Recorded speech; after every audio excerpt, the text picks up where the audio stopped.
നിരവധി കോൺട്രാക്ടർമാർ അവരുടെ ജോലിക്കാർ ഒരുപാട് അനോമലീസ് ഉണ്ട്. കാരണം ഇത് കമ്പനിയാക്കിയല്ലോ, 2013 ഇതിനെ കമ്പനിയാക്കി. ഈ കമ്പനി നിയമത്തിനനുസരിച്ച് അവിടെ പേ റിവൈസ് ചെയ്യേണ്ടത് pay and remuneration committee, PRC എന്ന് പറയുന്ന ഒരു സംവിധാനമാണ്. പക്ഷേ KSEBയുടെ MOUവിനകത്ത് എഴുതിയിട്ടുണ്ട് ഏത് പേ റിവിഷനും സർക്കാരിൽ നിന്ന് മുൻകൂർ അപ്രൂവൽ എടുത്തിട്ട് വേണം ചെയ്യാനായിട്ട്.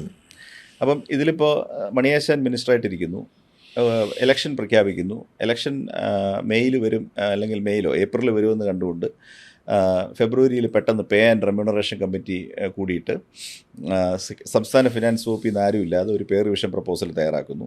സംസ്ഥാന ഫിനാൻസിൽ നിന്ന് ആരെങ്കിലും ഉണ്ടെങ്കിൽ അവർക്കറിയാം ഗവൺമെൻറ്റിന് കൊടുക്കുന്നത് ഇത് തമ്മിൽ എത്ര വ്യത്യാസം വേണം. കാരണം അസിസ്റ്റൻറ്റ് എഞ്ചിനീയർ PWD ഉണ്ടല്ലോ, അയാളെക്കാൾ 19% ഇയാൾ കൂടുതൽ വാങ്ങിക്കുന്നതിന് സാങ്കത്യമില്ല.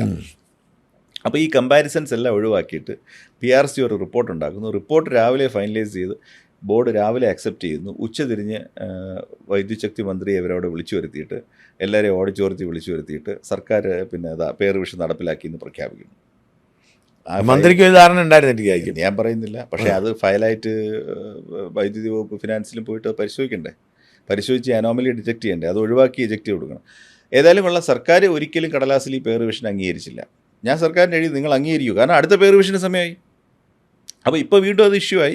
അവസാനം ഇപ്പോഴോ മറ്റോ കഴിഞ്ഞ 2 പേ റിവിഷൻസ് വിത്ത് റൈഡേഴ്സ് അവർ അംഗീകരിച്ചു. അതിലെ കേഡർ പേ ഒക്കെ ഒഴിവാക്കാൻ പറഞ്ഞു. ഞാൻ പിന്നെ കേഡർ പേ എന്ന് പറഞ്ഞു കഴിഞ്ഞാൽ ഞാൻ പറഞ്ഞ സർക്കാരിൽ ഇല്ലാത്ത അഡീഷണൽ പോർഷൻസ് വേറെ എങ്ങും കേരള ഗവൺമെൻറ്റിൻ്റെ ഒരു എഞ്ചിനീയറിംഗ് വകുപ്പിലും ഇല്ലാത്ത കേഡർ പേകളൊക്കെ ഫിറ്റ് ചെയ്തിരിക്കുക അതിനകത്ത്. അവ ചുരുക്കി പറഞ്ഞപ്പോൾ അവസാനം ഞാൻ കേട്ടത് ഇവർ വലിയ സമ്മർദ്ദം പിടിച്ചപ്പോൾ അവസാനം ധനകാര്യ വകുപ്പ് അതിൻ്റെ പൊസിഷൻ റിവേഴ്സ് ചെയ്ത് വെച്ച് കേഡർ പേയും കൂടെ അനുവദിച്ചു കൊടുത്തു. അപ്പോൾ അന്ന് തുടങ്ങിയത് ഇതെല്ലാം കൺസ്യൂമർ കൊടുക്കണം. കൺസ്യൂമറിൻ്റെ നിന്നുള്ള വരുമാനമേ KSEBക്ക് വരുമാനമുള്ളൂ. അപ്പോൾ അതാണ് അതിൻ്റെ അപകടം. Run away expenses, run away revenue expenditure, പ്രോജക്ട്സിൽ എഫിഷ്യൻസി കുറവ്. അപ്പോൾ ഈ പിന്നെ പവർ ജനറേഷനിലെ പ്രോജക്ട്സ് വിജയിക്കുന്നില്ല വേണ്ടവണ്ണം. അപ്പോൾ സ്വാഭാവികമായിട്ടും വൈദ്യുതി മേടിച്ച് വിൽക്കുന്ന, വലിയ വിലയ്ക്ക് വൈദ്യുതി മേടിച്ച് വിൽക്കുന്ന ഒരു സ്ഥാപനമായിട്ട് അത് മാറി എന്നുള്ളതാണ്. പക്ഷേ അത് ഒരു ഗുണമുള്ളത്, KSEBയുടെ അക്കൗണ്ട്സ് പക്കയാണ്. അപ്പോൾ ആ KSEB റിഫോം ചെയ്യണമെങ്കിൽ ഒരു ഗവൺമെൻറ് ഡിറ്റർമിൻ്റ് ആണെങ്കിൽ ചെയ്യേണ്ട കാര്യങ്ങൾ വളരെ വ്യക്തമാണ്, നന്നാക്കി എടുക്കാം. തീർച്ചയായിട്ടും.